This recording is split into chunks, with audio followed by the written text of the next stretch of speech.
Wait. Let me get this straight. The 3-8 Cornhuskers opened as a 4-point favorite over the 17th ranked Hawkeyes who've only lost 2 games all year? The same Hawkeyes who've won this game 6 years in a row and haven't lost in Memorial Stadium since 2011?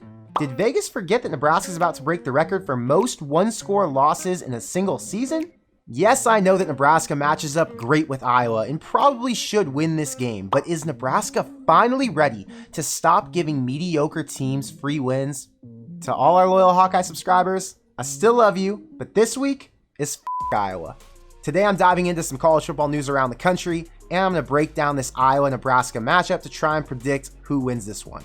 If you're keeping track, I predicted Wisconsin to win 31-21 last week. They ended up winning 35-28, so a little bit closer than I expected. However, I did still bet it. I got Nebraska +9. They ended up losing by 7, so I won some money last weekend, and we're going to try to do it again this week. But what's up, guys? I'm Connor Hayden, and this is Corn Crazed. If you're a fan of Nebraska, the Big Ten, or college football in general, make sure you hit that subscribe button and turn on your notifications so you don't miss any of the content I drop this football season. And I was thinking about making a video where I rank my best to worst Big Ten coaches. So if you guys want that video, make sure you hit the like button. If we hit 400, I'm going to drop that one.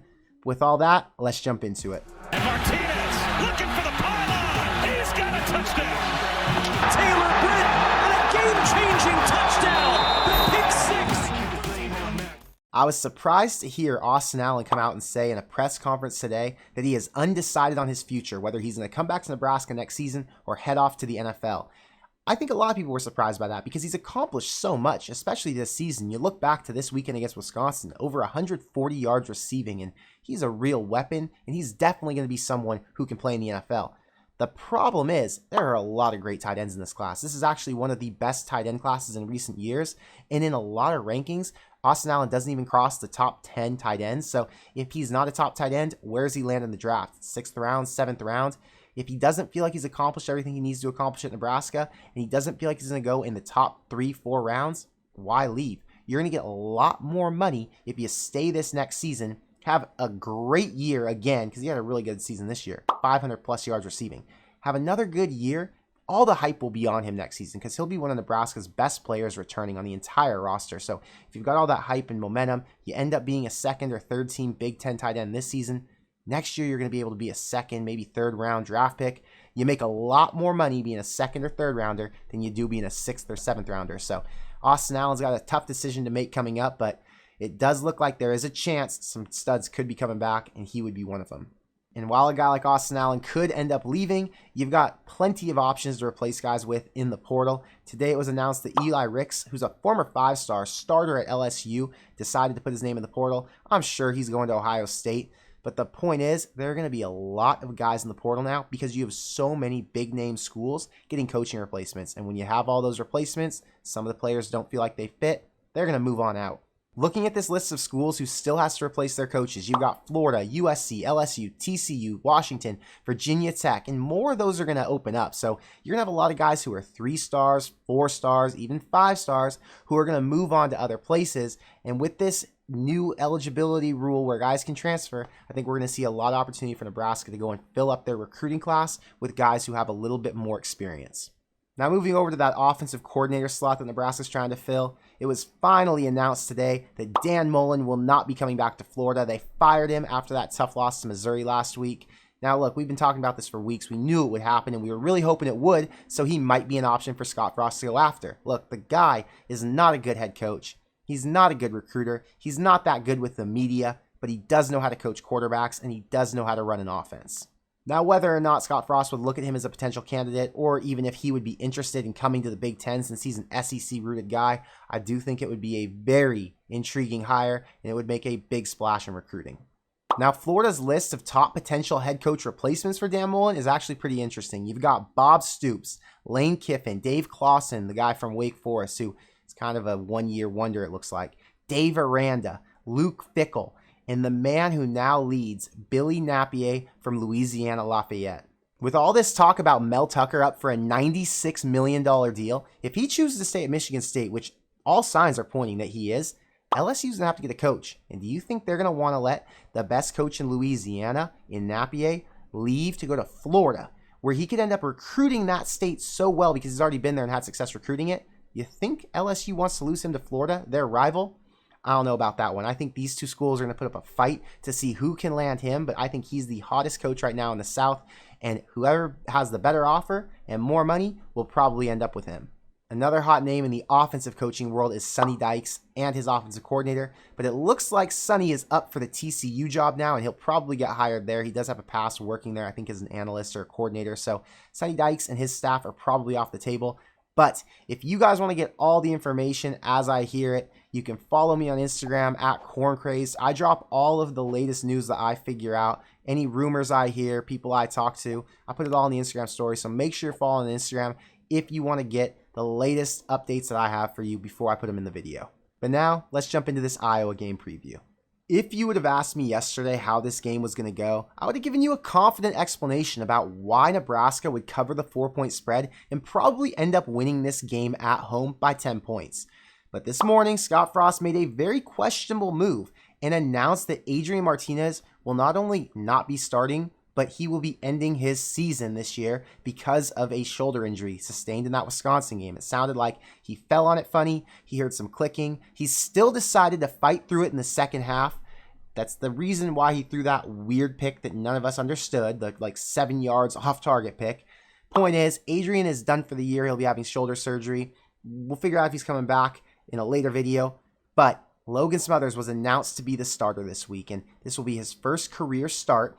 And it's now caused the line to shift from 3.5-point Nebraska favorite to 1.5-point Nebraska underdog. I know a lot of you are probably excited about this because I've seen about 500 comments saying Scott Frost needs to bench Adrian Martinez and play Logan Smothers. But here's the reality.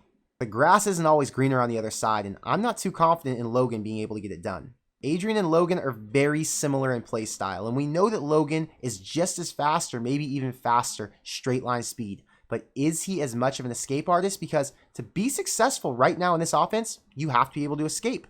Think of how many sacks Adrian's avoided.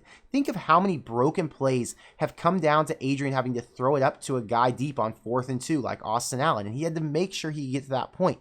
Does Logan have that escapability? They did have the same quarterback coach, but you don't like how Adrian throws. How are you going to like how his backup throws? And in practice, Logan throws way more interceptions than Adrian does. So how do you think that's going to convert in the game?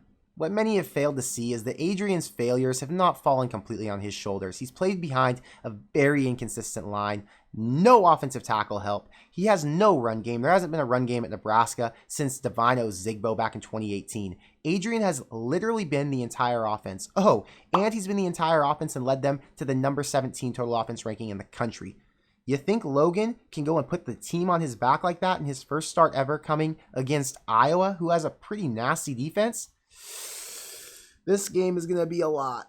Don't get me wrong. I want Logan to succeed more than anybody, and I think he has all the potential to. I just don't know if he's put in the right position to be successful right now, and I'm thinking this could look a little bit like Luke McCaffrey up against Illinois last season when Luke had 15 completions and 3 interceptions. There's a reason that Scott Frost chose to play Adrian Martinez over Logan when he had a broken jaw, a messed up shoulder, and a sprained ankle. The verdict is still out on whether or not Adrian comes back next season, and at this point, I'd say it's a 50-50 whether he does or doesn't. Scott Frost is going to recruit him really hard, but he's gone through a lot with his fan base and a lot through injuries.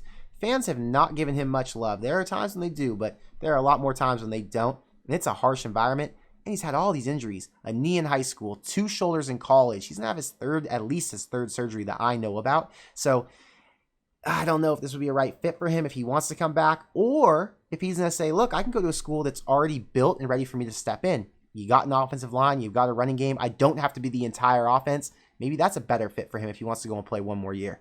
Keep in mind, my opinion is bring back Adrian Martinez. Do not let talent leave this school, period. Make sure he's there. Go get a quarterback in the transfer portal and make them compete. And if the better quarterback is the transfer, great. Adrian sits on the bench and maybe he eventually transfers, whatever. But do not let talent leave. And if you don't think Adrian Martinez is talented, you are out of your damn minds. I'm guessing the offensive game plan shifts a little bit more in Logan's favor, which means we're going to see a little bit more option run and less pass. And that could be a problem because Iowa ranks 12th nationally against stopping the run on defense.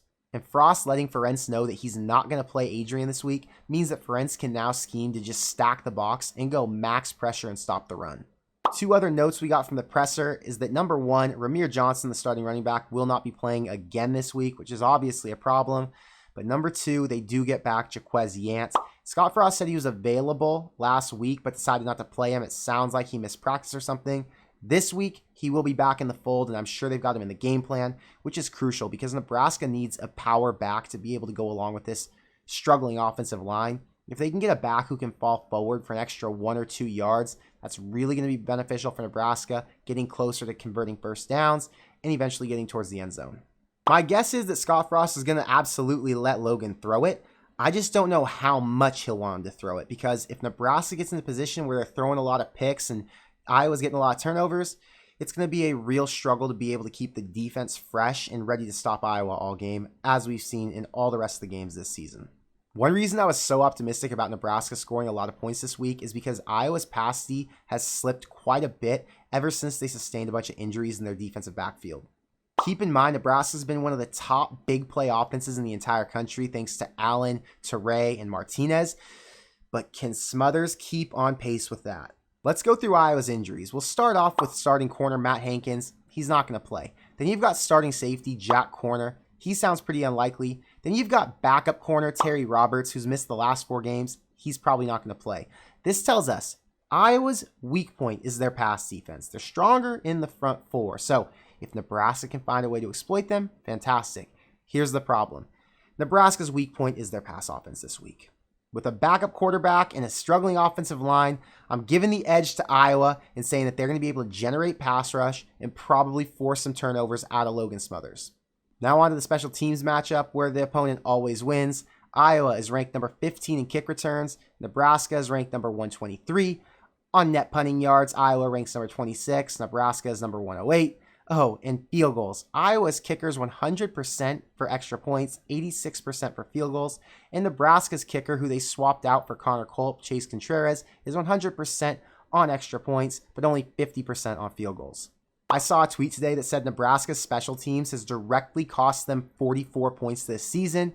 And to be honest, if this game comes down to a field goal or a missed extra point, I will not be surprised, and I'm expecting Iowa to win because they have the advantage there. Now, I know I've been pretty pessimistic in this video, but here is where Nebraska still has a chance to win this game. Even without Adrian, Nebraska's offense is still better than Iowa's, and that's not really up for debate. If you look at their last couple games against Ohio State and Wisconsin, Nebraska still put up a ton of yards and ranks number 17 nationally in total offense. Iowa, on the other hand, is in the bottom 6 nationally, coming in at number 124 in total offense. Things actually got so bad that Ferentz benched Spencer Petras for Alex Padilla, and he's only 47% completion on 83 attempts.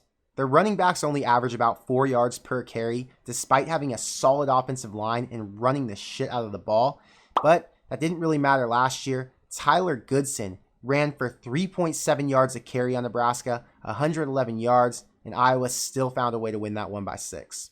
The Nebraska defense should be able to smother this offense and keep this game really low scoring, but you never know what's going to happen because it's rivalry week.